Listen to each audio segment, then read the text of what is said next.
ॐ श्रीं ह्रीं ऐं क्लीं कृष्णाय गोविन्दाय गोपीजनवल्लभाय पराय परमपुरुषाय परमात्मने परकर्म मंत्र यंत्र तंत्रौषधास्त्र शस्त्राणि संहर संहर मृत्योर्मोचय मोचय आयुर्वर्धय वर्धय क्षिप्रारोग्यं च कुरु कुरु सर्वकार्यसिद्धिं कुरु कुरु।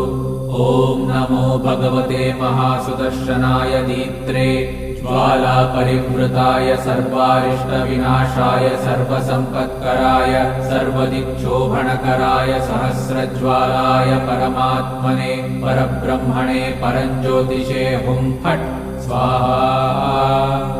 ॐ श्रीं ह्रीं ऐं क्लीं कृष्णाय गोविन्दाय गोपीजनवल्लभाय पराय परमपुरुषाय परमात्मने